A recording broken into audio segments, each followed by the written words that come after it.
provide for our wants to be supplied. Come to God's own temple, come, raise the song of harvest.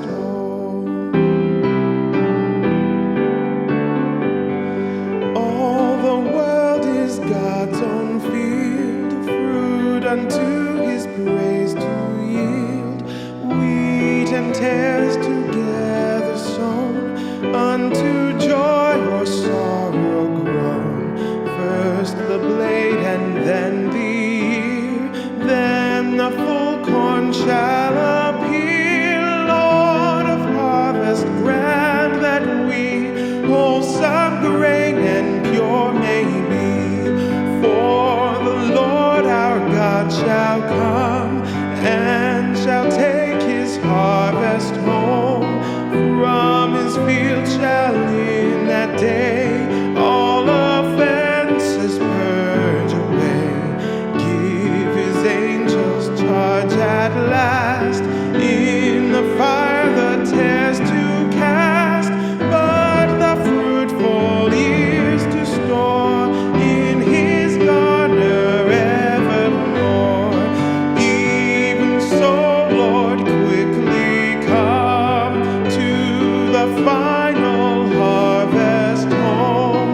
Gather thou thy people in, free from sorrow, free from sin. They're forever purified, in thy presence to abide. Come with all thine angels, come, raise the glorious harvest home.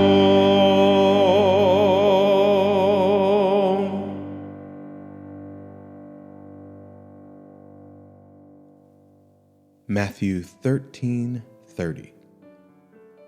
Leave the weeds alone until harvest time. Then I'll tell my workers to gather the weeds and tie them up and burn them, but I'll order them to store the wheat in my barn. In a harvest, only the good is kept. In these days, when we just walk into a supermarket and see lines of picture-perfect produce, it's easy to be so distanced from how harvesting works. When people are out in the fields, everything gets collected. Some of it is great. It gets sent off to be sold as is. Others are good, but maybe look a bit rough, so it gets used in other situations where the aesthetics are less important. But some of it is worthless. Whether it's produce that is rotted in the fields, part of the plant that isn't eaten, or even some kind of weed or other plant that has grown up in the middle of the crops that doesn't belong there at all. In a harvest, only the good is kept. There's a day that will come when all of us will be, as Jesus put it, harvested. For the wholesome grain, the destination is the storehouse to be treasured and kept. For the weeds, Jesus says they will be gathered and burned.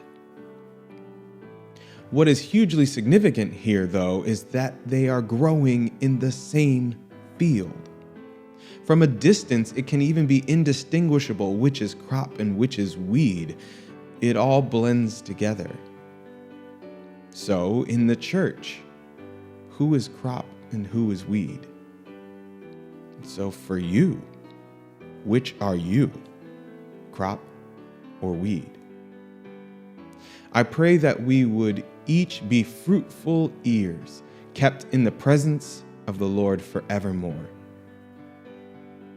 In a harvest, only the good is kept. May we be the good.